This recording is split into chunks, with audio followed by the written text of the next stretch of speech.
Welcome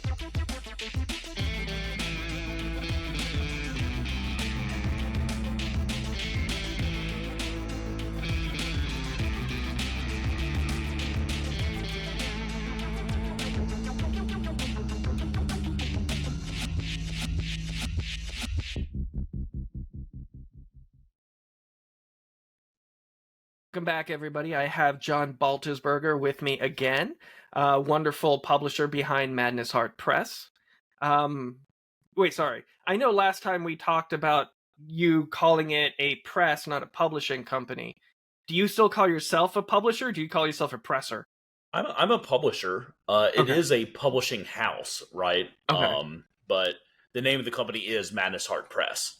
Gotcha. Okay. Is there like any real difference between a press and a publisher? So the weird thing is that various companies and different types of businesses use the word press. So Pallbearer Press is a shirt printing company. I've seen record labels use the word press because they're pressing vinyl. Right. So different companies use the word press. So it has a pretty wide use case. On the other hand, publishing can also refer to games and movies and lots of other media. So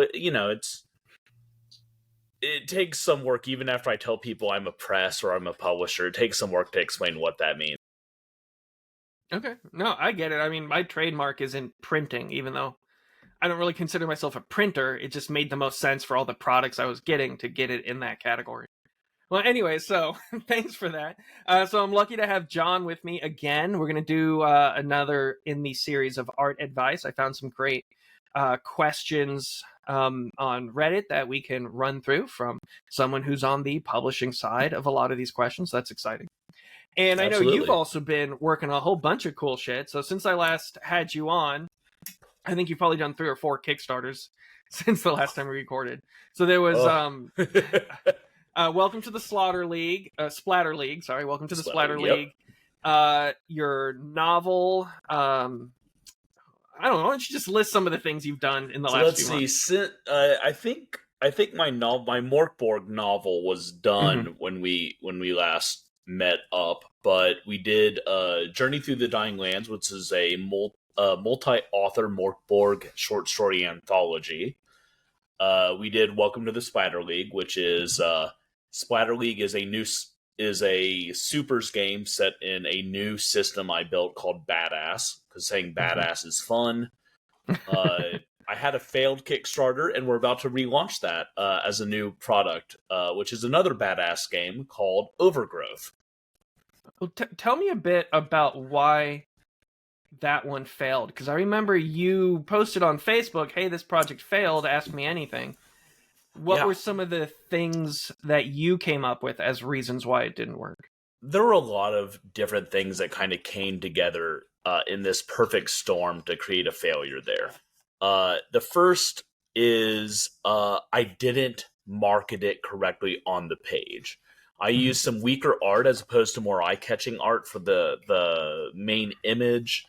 I didn't say that it was a role-playing game right out the gate in the title description.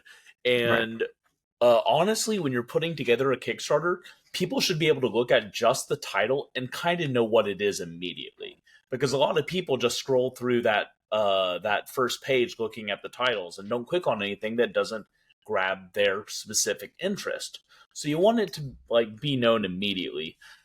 Third, I launched it during Zine Quest, which means I was competing with 300 to 400 other RPG projects at that time.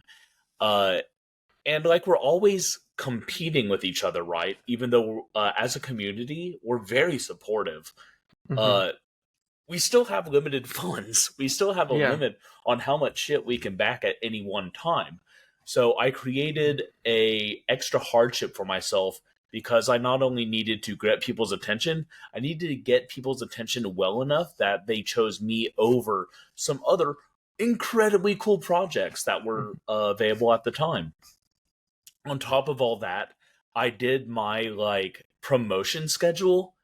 I didn't even start until like a couple days before the project launched. So I didn't have any pre-launch backers ready, and it just killed it. Hmm. And so I'm trying to do better this time. Oh, and finally, it was my original vision for this game was another pocket map like Odd Gobs. Odd Gobs did incredible. It's an amazing game. It's a great product. It's an entire game system on one folding map, which is super cool. Mm-hmm. But folding maps are expensive to print, and they have really high minimums. So in order to make the folding maps at a price point that made sense for me, I needed to raise about $4,000. And that's before the artist gets paid, and that's before I make any money. That's just print cost. Right. And we were close to funding at like my minimum level for the Kickstarter page, but we were nowhere clear to funding at a point where we could actually make money from the game.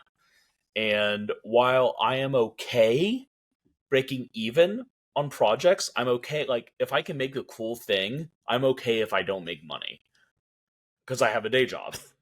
Right. Well, But it's not just that. I mean, you and I also, we have an avenue to sell our leftover product. yeah, And we know if the Kickstarter itself is not going to deliver profit, we have the systems in place to eventually find that profit over the next year or two. right. And it takes a lot to get to that stage, but it ends up giving us a lot of freedom in what we can consider a failure. That's absolutely true. When I'm looking at projects, I do not look only at the launch. I look at the lifespan of that project. Now, for books, that lifespan feels a lot shorter for viable sales.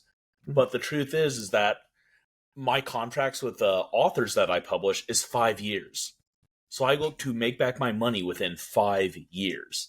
And for games, Odd Gobs, I ended up losing money after I paid the artist and the print cost and all that. But because I've been selling it still, I've made profit. It just took an extra year. Right. And so while I could have made the game funding minimal, the print cost would have been such at the minimums that it would have not been easy to make my money back. It would have been difficult to make the money back, and it would have tied our hands from doing more cool shit with it. I'm doing it as I wanted to do it as a zine. I think it's going to be a paperback at this point because I have about 12,000 words written for the game now. And we have obviously art stuff and layout stuff for it. But because we're doing it as a book instead of a map, it's going to cost me a lot less to make. And I'm getting to really build out the world and the setting and the rules and really explore the system and setting a lot more than I was going to be able to. So in the end, it's a positive. It is weird that a book costs less to make than a folding map. Only from a material size perspective. When you look at a folding map, when you look at a book, it's essentially a thicker piece of paper and lots of single pieces of paper. That's a book. For a folding map, it is like vinyl covers, special paper that has like cotton woven into it to make it more durable, and then they have to print those things, glue them together, and then put them in a machine to fold them correctly.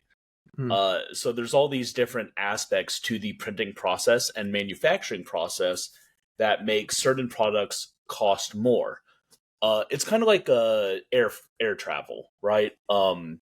You can travel to Greece for cheaper than you can travel to Brazil because more flights are going to Greece than are going to Brazil, even though Brazil is much closer to where I am than Greece.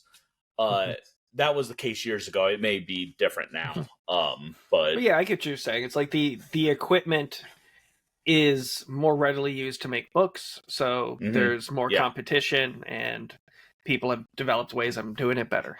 Not as exactly. many large maps are being printed as used to be. Yes. So tell me a bit then about what this new project is you're working on. So the game is called Overgrowth. It's going to be a book. Um, it is the tagline is Epic Spell Wars meets Captain Planet. Oh. So over the top gonzo wizards dueling with magic uh, that has a very eco-punk centric theme. Basically, druids who have been twisted by foul magic are battling corporate warlocks who are poisoning the earth and kind of creating ecological the idea is that they're creating ecological damage as a sacrifice to gain more power. Mm. Kind of, instead of sacrificing a virgin, they're sacrificing, a forest or a swamp. And the players are deranged and mutated nature wizards, kind of going over the top and murdering anything that stands in their path to stopping that. And he said he uses the same badass system as Splatter League. Yeah, so I built the badass system for Splatter League, but once I was done, I realized like I missed a few things that I wanted to refine, which that's just game development, right? Mm-hmm. And then I realized like there's a lot more I could do with this, and so this is kind of my next step in the evolution of the badass system. I have another game planned for after this where I'm going to try a few different things. And the goal is to see how flexible this very open-ended crunch-like game is, because I'm a big believer that while open-ended games are fun, having that definition within them that allows players to really feel like the mechanics matter to the game is really meaningful. And I think you see that in games like Dungeons and Dragons, Pathfinder, even Cyberpunk. Games that are built, systems that are built for a game tend to be more popular than wildly open-ended systems. I'm not saying that's good or bad, it's just kind of how it is. And it's because those games have a unified vision. And so I'm really testing the badass system to see if it can be used to create a unified vision for a game. As opposed to just kind of being something you slap. Okay. And so when do you plan on launching this one on Kickstarter? My plan is to kind of launch this at the end of this month. It's May 13th today. I'm hoping to launch around the 27th or 28th this month. We are running Overgrowth on Wandering Monster, our actual play podcast. So I'll be able to kind of like put that on the Kickstarter page. You'll be actually able to see what the game is, how it plays, and hopefully I'll have the chance to do a few more of these podcast appearances and start getting the word out to more and more people. Well, what kind of prep have you done leading up to it? Because you mentioned you didn't have a lot of lead time of marketing the first time around. So are you using BackerKit Launch? I'm not using BackerKit Launch. I have a few issues with BackerKit. Namely, I think it tends to cost me more than it gets me. What I am, I'm also doing. This project is going to have two options. One is a print-on-demand model, where I, drive-through RPG, where I send you your code and and that's it. And I'm going to do a collector's edition hardback version, which is only going to I'm only going to ship to the US. But I can do all of that through my personal online store. That's the model I used for Spider League. It went really well, so I'm going to do that again to minimize the amount of money I'm paying for third-party systems and fulfillment. But to answer the original question, I'm doing interviews. I'm talking to people. I'm trying to promote it across various social media networks more. And I'm going to be sending out emails to all my other project backers this weekend. Okay. So do you have like a call to action web page or something that you send people to? Kind of, right? I have I use Linktree extensively. I think Linktree is a fantastic tool. If you're not using Linktree, look into it. It's great. But it's at the very top of my Linktree, and the Linktree is the link I use for everything. So my business card goes to my Linktree. All of my like profiles on all my social media has my Linktree listed. And that's because it has access to every site I'm on and all of my social media and all my contact information. But at the very top of that, if you're looking for me, the very first thing is going to be Overgrowth, pre-launch on Kickstarter Live. Which we'll see how it goes. We're gonna, keep trying more and more things until. So the original Overgrowth with the map, its funding goal was $2,000. What I needed, as I mentioned, was at least $4,000. Right. The funding goal for this book is $100. So I'm going to fund immediately.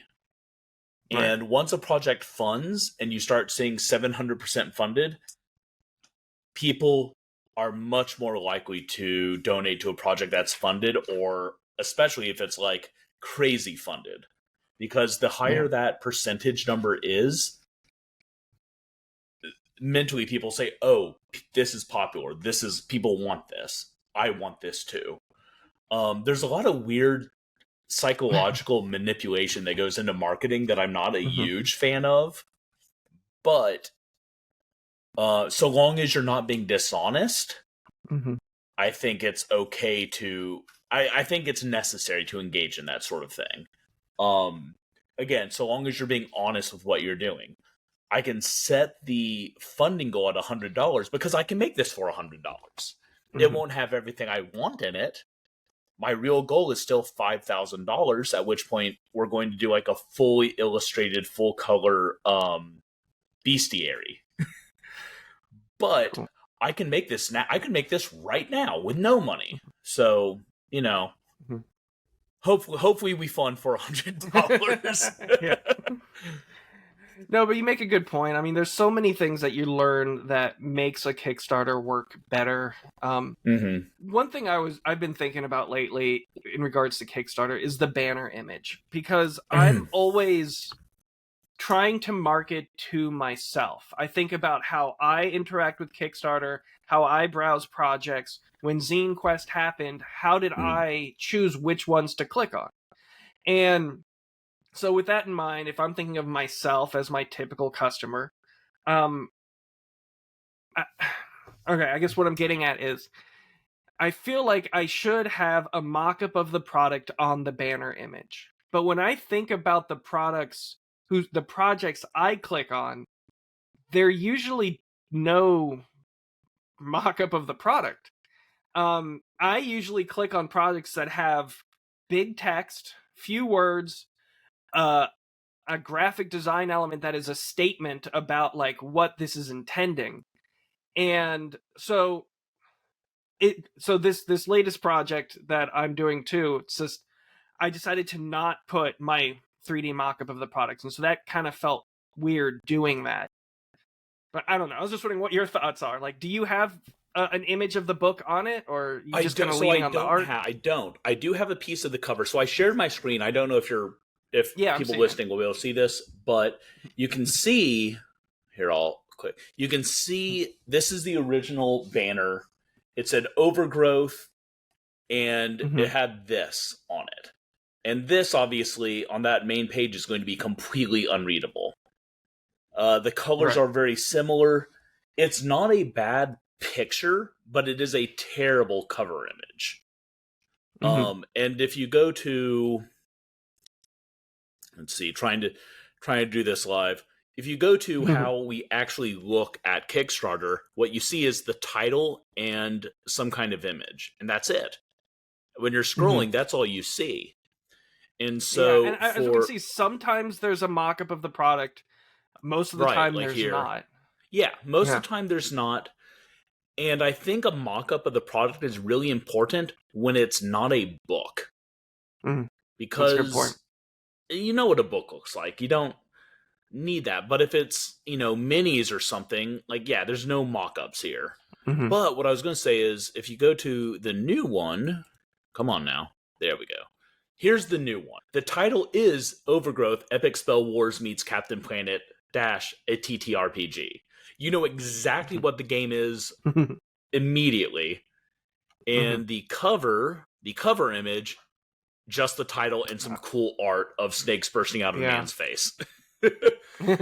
So Yeah. it's much more readable. The art is much Mhm. more developed. There's a lot more depth to the art. And again, you have all the information you need to know that it's an interesting game in the title that will be on the main page. So you see everything immediately. Um as opposed to before you just saw Overgrowth. Right. And I think the part down here was a folding map game about deranged nature wizards. So it's a completely I've revamped the entirety Mhm. of what the initial interaction with this product is going to be. Um and I did that all based on that failed Kickstarter. It Mhm. taught me a lot about trying to market using Kickstarter, which at the end of the day, that's what it is, right? Kickstarter is a marketing tool. Yeah. Um, that we're trying to get that we're trying to get Mhm. pre-orders from so that we can afford to make the thing. I learned a lot. I'm hoping that this will be, a much more successful launch. That said, it's still slow going. Um, Well, so like when I look at all of my from my most to my least successful Kickstarter, maybe 10% of my pledges come from people who I marketed towards. The other mhm. 90% is people who are just browsing Kickstarter. Yeah, So you have to really think about how you're going to be standing out in the Kickstarter environment and marketing to people who are already on Kickstarter. yeah, And that's such a different task than marketing to people on your own email list. I mean, it's way yeah. harder for sure. But Yeah, I mean that's the part of the thing is you mentioned marketing to yourself, right? mhm. I have backed at this point. Let me just go to my own profile here because this is painful. This is a painful thing I'm about to share with you. I've backed Oh, 260 projects since March of 2012. wow. Uh, marketing to me is apparently very easy. Well, um, I would tell you my number, but for some reason, I'm not logged into Kickstarter right now. Now, I will tell you that only 220 of those projects were game projects. See, now I'm Oh, curious about my number. I'm pretty sure I'm over 100. Oh, I've backed 106, created nice. Not 19. bad. Okay. Um, I mean, the good thing about that is when you look at my profile and you see that I've created and run 4 on this profile. I have another profile for myself as opposed to the game company. Hmm. Um, but you see, I've created 4. I've backed 260. I'm like an established member of this community. Yeah. I've done successful games. I've fulfilled those games. So there's a level of trust when you see those things where you know that I'm not just like coming in, no idea what the scene is like, no idea what the process is like, and throwing something against the wall, which is a lot of Mhm. people's first or second Kickstarters. Well, I know for me personally, I don't ever look to see how many Kickstarters someone has created because I Yeah, get a sense of trust just on how much effort they put into that project page. that is a huge thing that not enough people actually pay attention to. Yeah. So like, but I mean, I have no evidence of this, but I feel like the Kickstarter search result algorithm is going to try and favor people who have pledged to more projects. Just a guess, because I feel like it should do that. But Yeah, I am considered a super backer. I think if I back 30 more projects, they send me a trophy or something. come to my Really? house and make me dinner. They should. Oh. So, Oh, that's fun. I've definitely paid someone's salary at that company. But no, that's especially true on game projects. Right. There's nothing more disheartening than seeing someone who has a cool idea and you go to their page and it's like one paragraph and no art assets. There's Yeah. nothing that makes me say this isn't getting made faster than seeing 0 art assets on a page. So, so there was a project I found a few months ago or something, and it was a deck of regular playing cards, but it was featuring art from vintage skiing posters, and the Okay. creator was in France, I think it was, and it was just gorgeous, but it was just one paragraph, and then also the backs of the cards had the image, so you could tell what cards were in someone's hand, which I think works in Bridge, but no other games. They're from Right. Quebec, sorry. But anyways, I'm just a sucker for like vintage winter sports advertising, so I don't know why. I just thought it was That's beautiful. such a weird But niche. Now, I will say I have right here a deck of tarot cards featuring Japanese samurai art, like vintage samurai awesome. art. So Yeah. like I get it to some degree, but yeah, Well, there's, oh, that's there's beautiful. death. Oh, they're beautiful. They're Mhm, beautiful. But yeah, mhm. the playing card things is a weird thing because I often see playing cards that I'm like, oh, that's gorgeous. I kind of want that. I'm not spending $30 on another deck of just regular ass playing cards. Well, so with I've wanted to make a regular deck of playing cards for a while, and when I was doing my last tarot project, which is currently in hmm production, the Tarocchi Gialli, I made hmm each card look like a vintage Italian horror film movie poster.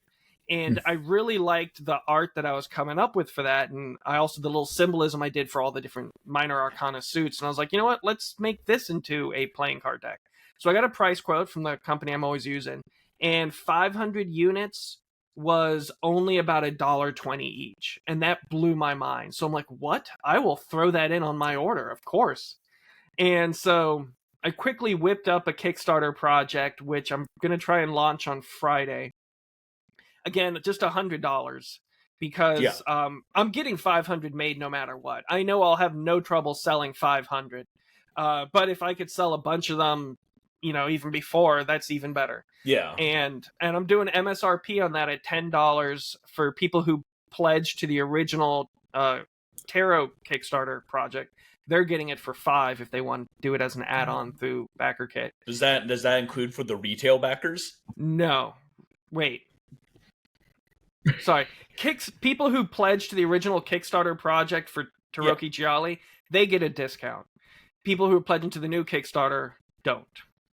I pledged at the retail level for Tarot Gialli. Oh, you did? Yeah. Wait, Oh what do yeah. you mean retail lever? Sorry, I mean you did it through Kickstarter or through BackerKit Yeah. afterwards. Hold on. We're going Maybe I haven't God. thought about this plan as much as I should. I was like, I'll just pull this up real. Oh, there you're close to the top. It's fine. Oh, okay. Let's see here. Where's my backing? There's a way to look at your own. View pledge. There we go. See, we know Nick and I are professionals. We do this all the time, I promise. I backed, where was it? Wholesale. The wholesale level is what I'm talking about. There we go. Oh, awesome. Yeah. So it's what I'm doing is I'm just adding this as an item in BackerKit. So when you go Makes finish in sense. BackerKit, it'll just be an add-on. Yeah. And Okay. yeah. And so well actually with the wholesale order, you can mix and match different products. I mean, I'm just going to reach out to all the wholesale backers to coordinate exactly what you want. But basically, you're just like getting a credit to do a larger wholesale order. Makes So sense. you don't have to do 10 copies of Tarocchi Gialli if you want to mix it with other stuff, including those card Yeah. decks, which I'm guessing I'll wholesale for 5. But like, Hmm. I mean, we're showing how all the sausage is made here, but it blew Yeah. my mind that it's only $1.50 Yeah. for 54 No. cards in a tuck box with a shelf hanger. So Yeah. beautiful. It's a really good pricing. You showed it to me the other day, and I mean that's part of the looking at things as a publisher is understanding what it's going to cost us, because there's manufacturing and labor costs and all that. And then there's shipping costs. And then, Nick, you don't have this, but I have this in spades, is art and layout costs. Because I'm not an artist, I'm a writer and a literary publisher. So, just for instance, today, I spent $400 on 2 covers Mm-hmm. by the incredible Simone Tometa, who drew a cover for. I can remember. Can I use profanity on this? Yeah. Okay.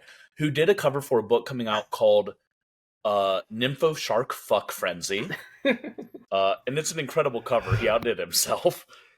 And a cover for Torture the Sinners by Judith Sonnet by the incredible Jim Agpalza. But, like, yeah, it's $400. That's per book. It's $200 plus. So a lot of times, what happens for people that are kind of newer to this whole thing is they'll like plan to go to a convention, and they'll look at the convention's cost as being, the cost of the table, the hotel, and the travel. That adds up to a lot really quickly. And then they'll just go and they'll sell, let's say, $500 worth of books and say that was incredible, I made money. Like, okay, did you make money? Because now, what was your cost to get that book edited and laid out and the cover? And after that, what was the cost of the wholesale that you got, or the production cost? Because you have to subtract all of those costs before you can determine if you've made a dime. And I think a lot of people forget to budget in all the things that go into it, and all the time, the cost and labor that goes into it. But all that said, you already did most of the labor. You did the art yourself. You're doing the layout yourself. The labor was already mostly done because you had done them for the Tarot Gialli. Yeah. So it makes sense. It's a great idea and a great add-on. Whenever you can use already done art or labor to do a new product, do that. Save yourself that money. I know. I'm always every time I come up with something, I'm like, thank goodness I was able to do this stuff myself. Mm-hmm. Because I would be stuck. I hate being stuck behind someone else's timelines. And I mean, you know how tough that is, but like, I just love that I have the freedom to create a project from start to finish. Yeah. And I want to involve more people. I want to do more working with other people, but I don't like when it slows down my production. I'll work with you anytime, Nick. You're a joy to work with.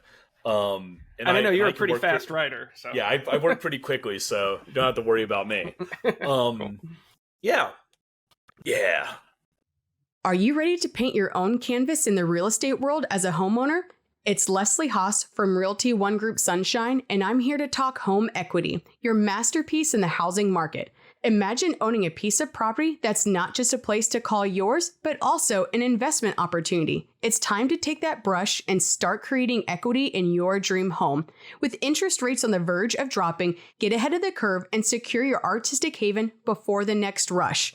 Whether you're a first-time homebuyer or upgrading your studio, let's sketch out your home ownership dreams together. To learn more, visit tampabayhomesforsale.realestate. All right, well, let's move into some of these questions that I found on Reddit. So, sure. All right, and there's going to be some terminology about publishing that I know nothing about, so feel free to explain it to the listeners. So we start off with a question from Indefatigable. Is there a wrong time of year to query? I was recently chatting with a fellow aspiring author who's in a panic trying to get their manuscript and query package out over the summer before, and I quote, "The flood of NaNoWriMo queries drowns agents' slush piles. Is this a valid concern? I'm tentatively targeting late 2024, early 2025 to start querying. Am I shooting myself in the foot sending the query during the months of November through February? Is there an ideal time of the year to query, or is my friend stressing about nothing?" What is this person talking about? Let me answer real quick, and then I'll kind of explain. Your friend is stressing for nothing.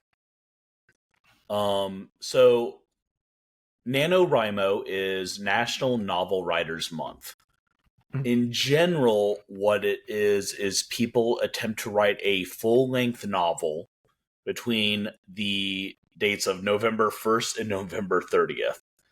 It comes out to something like 1,700 words a day, which is certainly doable, but it takes discipline and willpower. It's a really, really good exercise for beginning writers to kind of like learn that discipline. That said, most professional writers and most writers I know, like every month is like every month we're trying to do that. So, that said, if your query doesn't stand out amongst others, no matter how flooded it is, you need to work on it harder. The truth is that most publishers have a time frame in which they look at books. Madness Heart Press has their submission period starting in February, and it usually goes from February to the end of March. Usually, sometimes it's shorter than that. This year it was because I got good books. But I think D&T Publishing, if I'm not mistaken, theirs is in like April or June. Everyone has their own rules. Every publishing house, like there's publishing houses who don't have a set time. They just launch their submission period when they have room. Trying to hold off because you think there's some magical time that's going to increase your odds isn't going to work. Put less concern into timing and more concern into presentation. Have a tagline or a one-sentence pitch that will get people's attention. One example is Odd Gobs, the game. It's anti-capitalist goblins working the gig economy in a cyberpunk dystopia. When I say that, at my table, they buy it. Almost 100% of the time. One of my best-selling series is the Abhorrent series, and it's usually an axolotl on heroin destroys San Antonio, Texas. Now, it's way more in-depth. It's a much more complex book than that, but that's the tagline that I give people. I'm querying a book right now, and I haven't found the right tagline, or I haven't found the right publisher, but figuring out what about your book should excite people, that's step one. Because when I hear a cool book pitch, I'm going to be excited no matter what else is on my plate. And most publishers are like me, where they want the cool stuff. And if you have written another prophesied man saves the world and rescues the hot princess trope book, nothing you do is going to make that exciting, and nothing you do is going to make that stand out, because it doesn't. Everyone's already written that book. I've written that book. You know what I mean? So if you write that book, cool. Don't focus on that. Focus on what makes it interesting. Is the prophesied hero a cuttlefish? A cuttlefish is saving the world, and a woman falls in love with it. Okay, now I want to know what the hell you're talking about.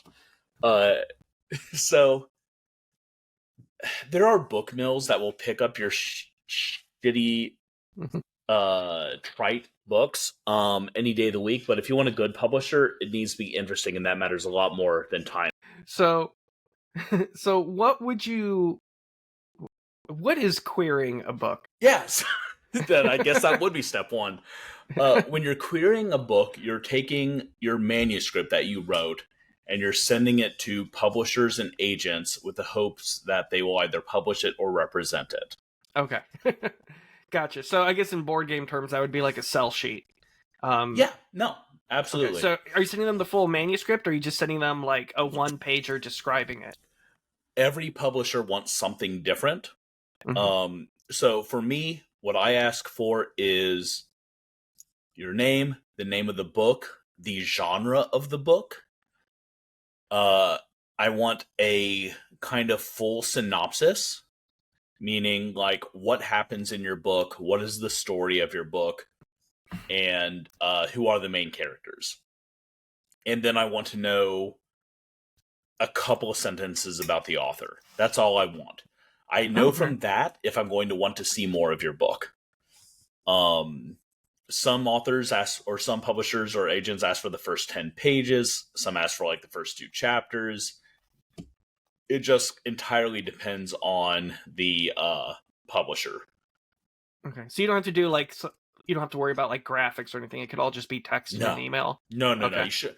In fact, for books, for literary books, there shouldn't be any graphics, right? Because there's not going to be like, there won't be, unless of course you're making a picture book. For instance, you and I have talked about doing an art book. And you showed me the art because that's the main thing it's going to be. I'm talking to Simone Tometa about doing an art book too, and like it's about art. But that's the exception, not the rule. A little while ago, a gentleman named Kirby Dinner, Christian Death, I think is his handle on social or on Kickstarter. One of my favorite bands. Yeah. He sent me a game called Alter Shock, which is a miniature skirmish game inspired by Quake 2. And it's done. Like, it's laid out, the art's all there. So he sent me like everything. It was like, I just want a publisher for this. But that's, again, that's different. Publishing games and art books is different than publishing literary books. But there are some similarities. Well, I guess related to that, I do have another question for you. Is Madness Heart Press the imprint for your novels as well as your art book or as well as your games, or is it all different now? So Madness Heart Press is a press, right? And it has a couple of imprints. There's Madness Heart Games, which is an imprint that publishes RPGs. There's a Gotta Try It that publishes Jewish genre fiction. There is Gutter Mystic Books, which is for nonfiction and satire. And then there's Madness Heart Press, which is splatterpunk and bizarro. I don't really self-publish my novels. I send my novels out to other publishers because I don't want people to think that Madness Heart Press is a self-publishing thing. Splatter League, though, that is so I do self-publish my games, right? Okay, because I think that's kind of the standard. Is generally speaking, people self-publish their games. I do publish other people's games. I publish Alexei Vela. I publish Red Room. Nate Southard. I just published Dinner After Midnight. And we'll be publishing his Morkborg hack, Sulfur, as well. And then I published... I'm going to publish Kirby Dinner's Alter Shock. But for game stuff, I don't mind self-publishing because that's kind of industry standard. But that makes literature, it's very important that people know that Madness Heart Press is not a vanity project. It is not... John Baltisberger publishing John Baltisberger's book under a different name to make him look legitimate. I published over 100 books by over 30 different authors. So it's important to kind of separate John Baltisberger from Madness Heart Press. Sure. Okay. All right, so the next question comes from Leah Rose Author, and she says, email from agent query or R&R. I've been querying my narrative nonfiction book for the past 2 weeks, and I've gotten several requests for a full so far. Haven't heard back on those yet. A few days ago, a third agent, who got the full proposal as part of the query by request, emailed me and asked to set up a meeting. Her email said that she read the proposal and thinks it is, quote, incredibly well done. She shared it with a colleague, but they, quote, both have reservations about structure and emphasis. To be honest, so do I. One of the things I really hope an agent can help with. She asked to set up a Zoom meeting between me, her, and her colleague. I guess my questions are, Does this sound more like a meeting for an offer or an R&R? Sounds like an R&R to me, but I'm also wondering if they are just trying to see if I'm easy to work with. Is it normal to have two agents from an agency on a call? I think they work together quite frequently, but I haven't seen that talked about much here. Thank you. So starting off, what Sure. is an R&R? I haven't heard that phrase. My guess is read and Recommend? um I'm just looking to see because, like I said, I haven't heard that exact phrase, but it sounds okay. developmental, right? A developmental edit. Like we're going to read through this and recommend changes or bits and pieces. Dev editing is a super important aspect of writing and game development, everything. Mhm. It's when you give your work to someone else and they point out the problems. Now, Right, from a yeah. here's the thing: from a game design perspective, it's exactly the same as playtesting because someone else who reads it will say, "Hey, you should do X. Don't do X." But look at what they're trying to fix and figure out your own solution for it. Um, Now, this agent could be newer in that agency and still be working with a mentor. Maybe they Mm. tag team certain markets. Maybe they just like working together. That doesn't raise any red flags to me. Now, what this likely is not a single instance where it's only an R&R, only a deal, only this. They're probably looking at all of these things. Like they want to make sure you're easy to work with. They want to make sure you're open to making changes and open to developing it in different directions. Uh, they want to see all these things because they're all important to a business relationship. Um, but flip side, you get to do all those things too. You get to see where they think the problems are, and you can see if their problems are things that you love, or if their problems are things that you're like, oh yeah, that's a really good point. You want that second one. Hmm. You also get to see if they're people you can stand to talk to and be around. Another really important aspect. I A bet. lot of times when you're first breaking into a creative field, the first person who gives you the time of day you end up marrying, and that's awful. Uh, it's better to not have an agent and retain control of your work and be happy than it is to get an agent and feel like you're shackled to someone you can't stand.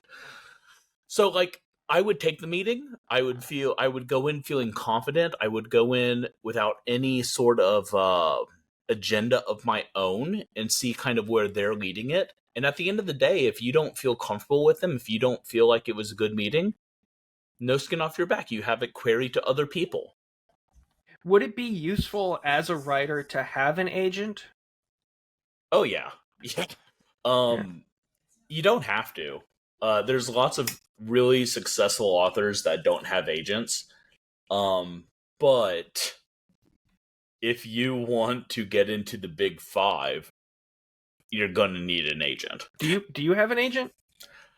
I I used to have an acting agent. I've queried a couple of agents, but I don't Okay. All right, I'm just currently. curious about it. Just wondering if that's like a goal that aspiring writers should It have, is or goal. I want okay. to get an agent. But as a publisher, I sometimes like part of the problem with being a publisher is I'll query a couple of times and they're like, well, that didn't work. Fuck it, I'll put it out myself. Mm. Is a really easy route for me to go because I, separate from Madness Art Press, I have an imprint for self-publishing Mm. called Kaiju Press Publications or Kaiju Poet Publications. Those books don't go on my website, on the Madness Art Press website. And I don't put the resources from Madness Art Press into promoting those. So they move slower, but I can do it. I've done it before. I'll do it again, I'm sure. Prize Ticket 1576 writes, "Is this a scam? Some AI audiobook YouTube channels want to use my story to make audiobooks. Hello all. Recently I have received requests I'm from gonna several stop you right there, Nick. Don't. Yeah. Don't. Don't. Is it a scam? Maybe not. But will it be bad for you? Yes. And there's a couple reasons for that. The first is by and large, the indie crowd is vehemently anti-AI. So if you use AI or you empower AI, it's going to create a negative relationship with other creatives in the field. Second, you will piss off every single audiobook reader in the community, bar none. They will remember that you did this and you'll be blacklisted to them. Maybe it's petty, but it will happen. Third, you're feeding your work into AI algorithm, making it easier to copy you and to plagiarize your work. Just don't do it. Just acx.com. It's Audible's matchmaking service for audiobook readers. They have an option that lets you connect with an audiobook reader who will just get royalties, just split your royalties with you. You don't get a lot, but you're going to get more than you would with this YouTube channel. And you'll retain ownership of your work, and an actual human narrator will read your book for the service, and they'll set it all up for you. So, that is way better and doesn't cost you anything. Or find an audiobook reader who you can afford. I've worked with an amazing reader who only charges $25 per finished hour. Oh, wow. Which is insane. That's a crazy price. And if he's listening, it's not a crazy price. You're doing great, man. Thank you. And I work with one that charges $50 per finished hour, which again is insane because a lot of them charge $250 per finished hour. But they're very good. Look, don't. Even if you don't have any sort of malevolent feelings towards AI, a lot of people in the indie creator community do, and you'll be creating bad blood for yourself for no benefit. Well, related to what you're saying about the Audible ACX thing, I remember I didn't internalize any of these details, but I remember seeing on TikTok people sounding the alarms about Spotify's new books on tape system, where they have some type of feature where you could submit your book and then they will do that for you, do the voice to text, whatever you want to call it, or I guess the other way around, text to voice narration, and put it up on Spotify for you. But the fine print of it says that they own all rights to the characters of your book and the ability to make more books in that series if they want. So that's scary. Yeah, read. Look, there's a phrase in dev that's screw 'em in the EULA. Meaning you can put whatever you want in the end user license agreement, and they're not going to read it. They're going to sign it. I was recently part of a court case for wrongful death, and this was going on for 2 years. And at the end, the opposing side was like, well, they signed this agreement saying that we're not liable for anything that happens. It's like, all right, well, they got us in the EULA. Just read them. It's a pain in the ass. It sucks. Get a lawyer. So, when you're agreeing to use an app, it's like whatever.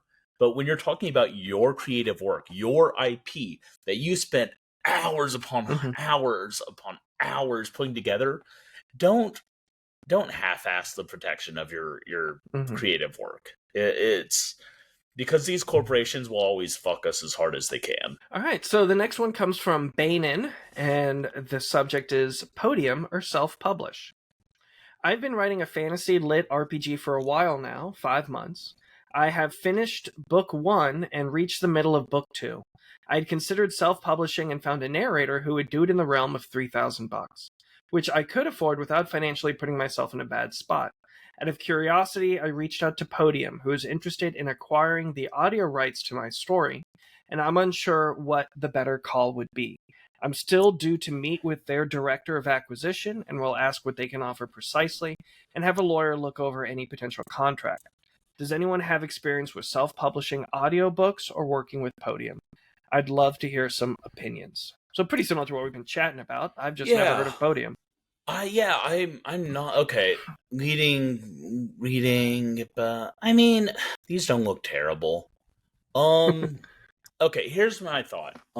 Since this is, I don't know. Well, you didn't say if this was your first book or Mhm. not. Just that you've been working on this for a while. If this is your first book and you don't have an audience, maybe go through Podium. Now that said, are you losing ownership at that point?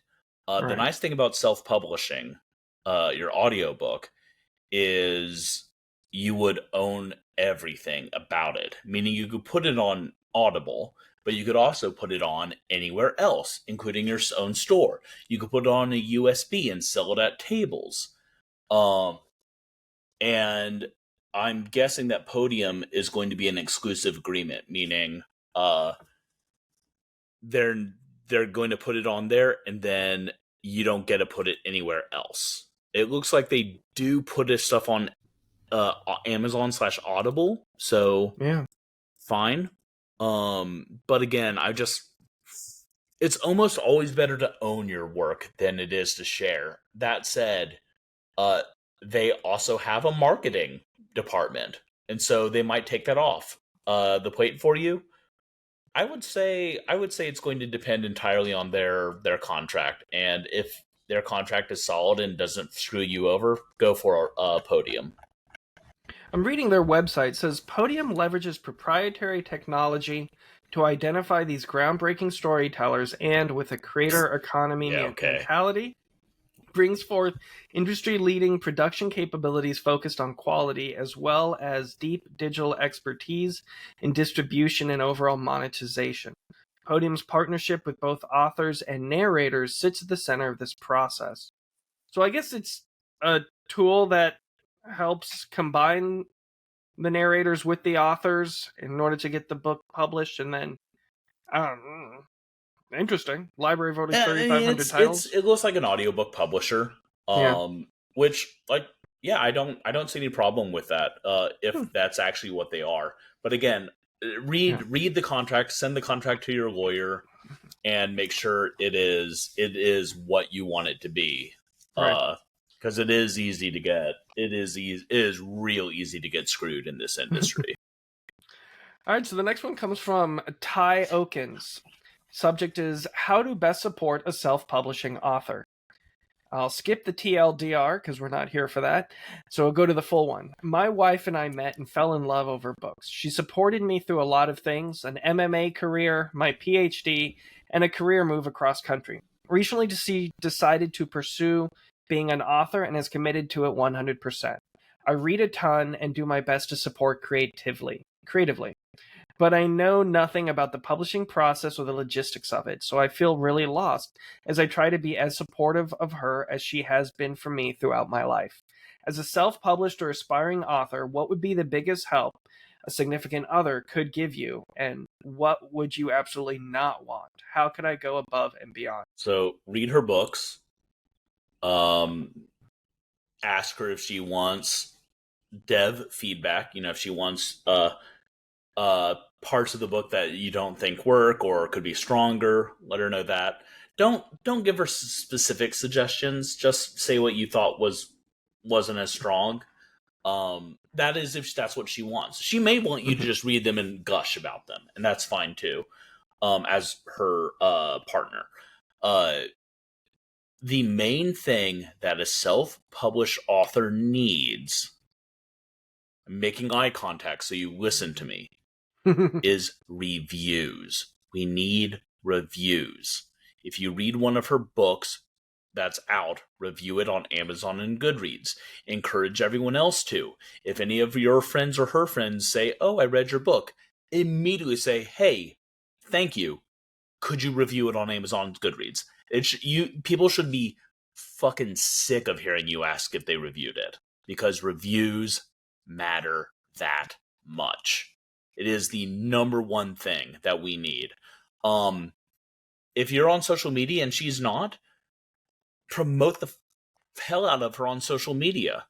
Even if you're both on social media, promote the heck out of it. Reshare her stuff, like her post, promote her stuff. If you're on TikTok, wherever you see her kind of lagging behind in promotion, you pick up the ball and run with it. Because we all have our own strengths and weaknesses. And part of the great thing about, a partnership, like a marriage, is you can pick up the ball where she's weaker. Just like she was picking up the ball when you were in grad school on things that you were dropping. So, also, give her time and space to write. If you see that she's writing every day at a certain time, make note of that and leave her the fuck alone while she writes. If you see that she is struggling to write during certain times, maybe you say, hey, do you want me to leave you alone at a different time? Or, hey, I know she's working in the morning. Do you want me to make coffee and breakfast so you can focus on writing? Figure out what works for her and then find a way to work around that schedule or to support her having that schedule, because that's huge. Great advice there. All right. Next comes from Little Forest Cat. Where is the best place to find authors in need of cover art? I've joined so many Facebook groups and Discord servers, but they're a deluge of pre-made covers. I like to work closely with the author and do a bespoke design, but really struggle to find the right places. I signed up to ReadZ months ago and still waiting for approval. I've never heard of ReadZ, but where do you go for covers? Oh, ReadZ. Yeah, I've heard of ReadZ. As an established publisher, again, over 100 books, I've never used ReadZ. So I understand what you're saying about pre-made covers. I totally get it. However, the most successful cover artist in the indie horror scene right now is probably Don Noble. And he has a website full of pre-made covers. Now, that said, you don't have to do that, but you need to have enough pre-made covers or covers you've worked on in order to showcase your work. So, the cover artists I work with are Simone Tometa, Don Noble, and Jim Agpalza, and Luke Spooner. I met all of these people because I knew their work from other authors. And I developed a relationship because I saw their art being posted when other authors are publishing, like, oh, here's my new book covered by Luke. So you need to have a portfolio you can show. Other piece of advice is have a price list. If you're just getting started, look, I know what art costs, but if you're just getting started and you don't have any kind of name to yourself yet, don't try to charge $400 for a cover. Don't try to charge $200 for a cover, because you're going to be more expensive than more established artists. I'm not saying your work's not worth that. I'm not saying you can't eventually charge that, but I am saying that if you're unproven and I can get someone else who is proven for cheaper, who I've worked with, I'm probably going to go with that person.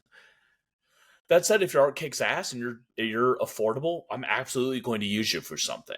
I'll buy I often buy pre-mades that look cool and then put them in a folder to use at a later date. So how would those artists get that art in front of you? Like, where should they be posting? Hashtags, whatever. I see art on Instagram. I see art on Facebook. I see art on Twitter. If you post something super sick, people are going to share it. They're going to repost. They're going to redo it. And ask your friends to say, hey, friend who has a much bigger name in the scene than I do, would you mind amplifying this? Would you mind resharing this? Because I'm trying to get work. If you have friends that are authors already, ask them if you can make their next cover, and then show or read one of their books and make fan art of their book, right? Make a cover of their book, even if it already has a cover, and then send it to them and say, like, hey man, I love your book. I made this art. Feel free to use that as promotional stuff. It sucks, right? Because what I'm basically saying is work for exposure. Don't actually make a cover for anyone without them paying you. But create art that people can use, and people will start like taking notice. Right. The Facebook groups are useful, but you have to post. I recommend making a sell sheet that has like different styles of art with a price list on it. So Simone does that, where it's like small art, $35, line art, $50, black and white, this size, this much, full color painting, this much. And so that lets a publisher or author know, like, oh, that's in my budget. I can afford that, and it looks good. And that's a huge driver. So I could say one thing I've done is since I'm going to Origins next month, the convention, I got a bunch of my illustrations printed on 4x6, or I think they're maybe 5x7 postcards. The back is all my contact information, and each postcard has a different illustration I've done. So I can fan them out to someone and be like, hey, I'm an illustrator. Take one that, is a style that might be useful to you, and then contact me if you need me. So I got those through moo.com, where when you do all the prints, they don't all have to be the same image. So I'm excited to see how that works out well, to see how that works, and if that works out well.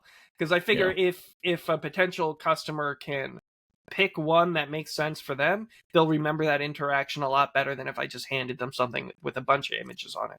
Yeah, I always recommend going to conferences and conventions. As an artist, go to what's that fucking page? Go to, I can't think of it. They print go to any printer service. It's gonna drive me crazy. I've ordered so much stuff from them, I cannot remember for the life of me who they are.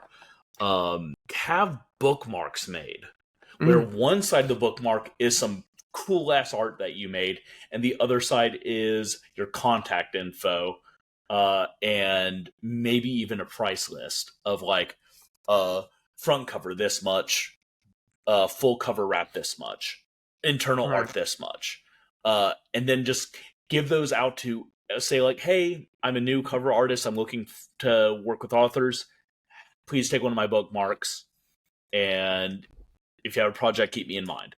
And just give those out, because a lot of our artists, authors, mind you, are still like going to Shutterstock and throwing together really shitty covers with stock imagery. But if they have your card and you're, affordable for an ebook cover, it just makes sense. So bookmarks, just get your name out there. And again, a price list, like, I know a lot of artists don't have a set price list, and they're really mad at me for saying all this, but a price list is the first thing I, as a publisher and author, ask for. Whenever anyone comes to me and says, hey, I make art, I say, oh, what is your price list? What are your rates? Immediate, like, almost a knee-jerk response. I could hate your art. I will still ask for a price list. Well, it's funny you say that, because like I don't have rates. I mean, I have an hourly rate that I use for everything from layout, from photography, from graphic design, from helping you unload your truck. No matter what it is, I'm going to charge $35 an hour at this point. And so like I really should have, I know if I wanted to do more commissions, I should have dedicated prices that I could tie to specific images and be like, this image here would cost you $200 or something like that. Right, but you should know, you should basically know how long a piece of art is going to take you. Like, if I show you a piece and say, hey, I love this, how much is it going to cost me? I bet you can look at it as an established artist and say, that would probably take me 4 hours, so that would cost you $150. Right. No, that's basically what I do, but I know like it would be better for the potential customer if I did have some type of thing on my website or whatever that listed pricing, something like that. But it's also like I don't want to do more commissions. It's like I should, but it's just not fun to only get paid once when I could get paid 1,000,000 times for something that I own. But, yeah. That's true. Yeah. That's why I like working with artists as opposed to hiring artists for one piece.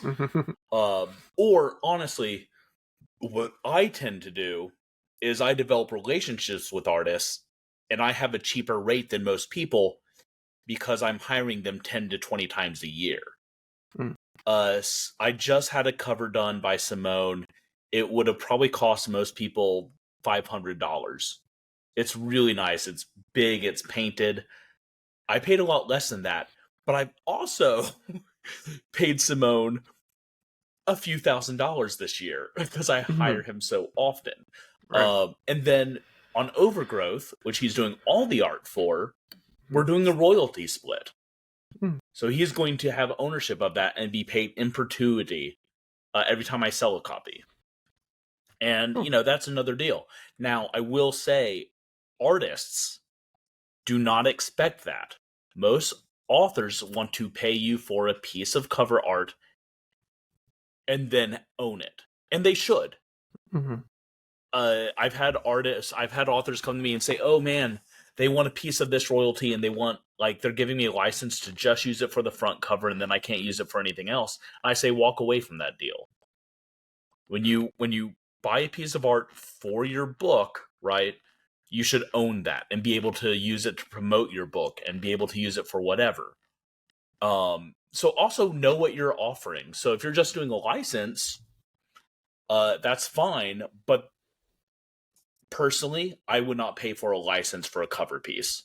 I would do something like an art book where you get paid every time I sell one. Or I would be willing to do an RPG book with an artist, right? Where I don't pay them up front, but they get royalties every single time I sell a book.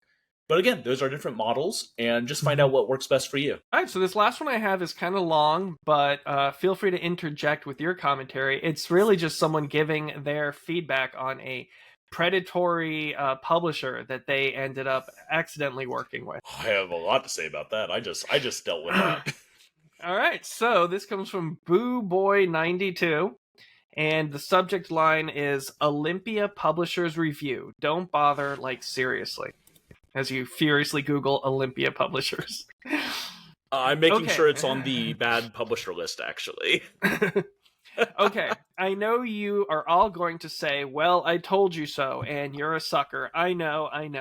But it's absolutely critical I share my experience of going with Olympia Publishers so you don't have to. A company which, while describing itself as a hybrid publisher, is nothing more than a hyper-expensive self-publishing service that offers absolutely no benefits whatsoever and does everything on a bare minimum. Okay, hold on. Hybrid publishing, don't do it. It's what is that? What does that mean? So hybrid publisher. Oh, there it is. Right. Okay. I'll share this screen for all of our friends there. This is the horror zine / publishers. Don't pay to be published. Right there. Oh, son of a gun. I'm sorry. No problem. So, for anyone listening to the podcast, this is a website John is sharing. It says, don't pay to be published. Book publishing companies that don't require an agent. Yes. Okay. So, hybrid publishers tend to be a thing like, hey, you pay us to do your cover and your art or all of this, and then we publish your book. And it's a rip. So, the truth is, and this is non-negotiable, completely non-negotiable. This is me. This isn't me, John, the guy you've never heard of, or John, the guy you kind of like. This is, I'm your father now. I'm your dad. Never pay a publisher one goddamn cent. Not a single one. I'm a publisher. I have never taken a penny from anyone I have worked with. Now, I charge as a writer, I charge as a designer, but I do not charge as a publisher. So, you mentioned, here we Olympia. are. This is publishers to avoid. And right here, Olympia. They want an upfront fee. Right here. If they ask for money, they are thieves and scam artists. Up above, here's a list of reputable small press publishers. We'll just go down here to, there we go, Madness Heart Press. Nice. Jeannie, who owns the horror zine, looks over this stuff, and she keeps a running tab of hybrid and vanity publishers so that people know, who is a scam artist, and don't work with them. And just to show what came in the mail, these are Kaiju Poet John Baltisberger holographic stickers. Cool. Yes. Okay. So, yeah, if there's more, that's fine. But, like, off the bat, never, ever, ever, ever pay a publisher anything. That is a scam. A publisher pays you, not the other way around. So Boo Boy went on to write, if you submit to Olympia Publishers, you'll be required to submit a, quote, contributory contract, which costs circa £2,200. Now, being near the end of this process, I can absolutely say there is no benefit to doing this whatsoever.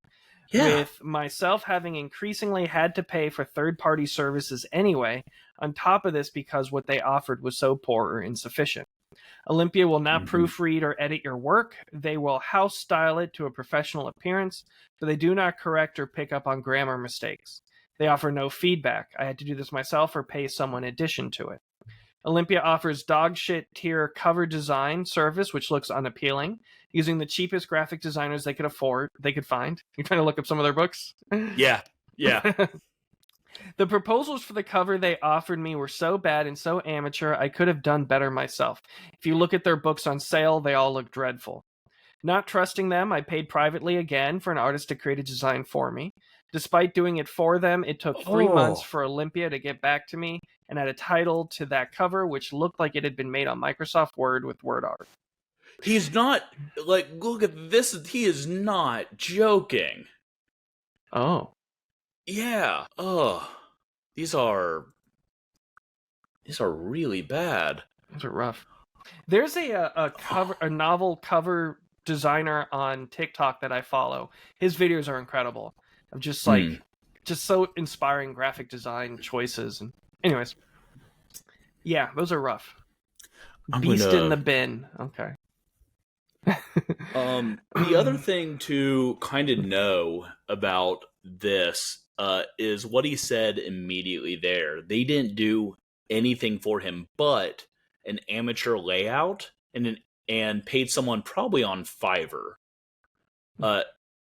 So this is my website. I like that Mercy Kills cover. Yeah, so that is Luke Spooner. This was Don Noble, Luke Spooner. Nate did this one himself. Artist Luke. I did this one. Luke. John Clayton. I can tell you the artist who did every single book on this site. Because none of them were done through Fiverr. None of them were done through AI. All of these are actual art pieces, right? Except for the ones I did that look terrible. Because we all start somewhere. It's just so frustrating. He paid $2,000, over $2,000, pounds rather, for this company, Olympia Press, to do layout. Layout for role-playing games cost a lot of money because there are a lot of different elements and a lot of different art things that have to go into it. Layout for a novel shouldn't cost more than like $200 on an outside. That's ridiculous. When I do layout for friends, I ask for like, buy me a cheeseburger. like maybe $20 if I want to go get a burrito and a Coke. It's work, right? But layout is not hard work. I have a layout artist I use for really intense, graphically challenging novels. Like if there's graphics or there's weird things with setting, like House of Leaves style shit. Or anthologies, because there's a lot of different layout challenges for anthologies. I don't pay, she doesn't charge me £2,000, I'll tell you that much. So it's really upsetting to hear, because what these companies do, they're scam. It's a scam. They're con artists. I don't care if they say they're a vanity press or a hybrid publishing. They're scam artists. I call myself a micro press, right? Or a boutique press sometimes, because we're small, but we're professional. You give me a finished manuscript, I then send it to a editor, one of the best in the industry as far as I'm concerned. And she does 3 passes where she sends it back and forth to you to answer issues. And then she'll clean it all up and she'll send it to me. I do the layout. I hire one of our artists to make the cover based on what you want the cover to look like, but it's created for you. I do set up the distribution. I set up the marketing. I set up the social media. I do everything for that book, and all you do is promote it on your stuff and collect royalties. That should be all you have to do. That's it. If you have to do anything yourself other than promote it, they are stealing from you. Because I get 50%, like as an indie publisher, I get 50% of your royalties. I see that as I have to earn that. I have to earn the right to get any portion of your royalties. Because you wrote the book. That's the hard part. You know, I'm basically taking the boring and frustrating part of the workload off of you so you can keep writing. It makes me so mad. It makes me pisses me off so much to hear this kind of story. Well, on that note, I want to thank you for your time and for all the listeners who came in to listen to you once again. We can follow you all at twitter.com/WanMonCast for the Wandering Monster podcast. Twitter.com/MHP_horror. Is that right? For Madness Heart Press. Correct. And twitter.com/Kaiju Poet for your specific things, your specific writings. kaijupoet.com and madnessheart.press. And if they wanted to specifically find your project, the Overgrowth. So that is tinyurl.com/overgrowth-game. Okay. I'll let you know one thing I do for all of my Kickstarter projects is I create a subdomain on my website that goes directly to it. So like overgrowth.madnessheart.press would just automatically redirect to whatever you need to. I did that for Oddgobs. Oddgobs.com took you directly to the thing, but like I said, I needed like $5,000 for that game, so I was pulling out all the stuff. Yeah. Well, I don't always buy a whole new domain, but with GoDaddy, I can put as many free subdomains as I want. Gotcha. Yeah. Anyways, anything you want to leave us with? Writing and publishing is hard. It's not easy. It oftentimes isn't fun. But don't let anyone tell you that self-publishing is a mistake. Just keep in mind that you need to be professional. You need to hire an editor, cover artists, all that stuff. Hey, there's a cover artist looking for work on this show, so like you can get it done. Don't lose heart. And don't go all out. Don't think that your first book is going to make you millions and you're going to get to retire. Do it because you love writing and because you want your books to be out there. And hopefully you'll be able to make a living doing it. But you gotta do it for the love. Awesome. And I also want to highlight review. Write review for books you like. Holy shit. Review games and books you like, art you like. It keeps us going. Like seeing a positive review is like wind beneath our sails, and B, it getting a bunch of reviews for a book is what gets us on the algorithm. So if you want us to succeed, review our stuff.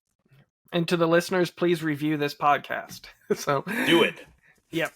Thank you so much, and I do hope to at some point in the future be on WanMonCast when I have my next role-playing game ready for some playtesting and breaking, hopefully. Awesome. All right, thank you so much, John. Thank you. Art for Profit's Sake is recorded through Riverside FM, distributed through Spotify for podcasters, and edited on Adobe Audition. The music is provided by Old Romans. If you learned anything useful or found this podcast helpful, please rate and review us 5 stars.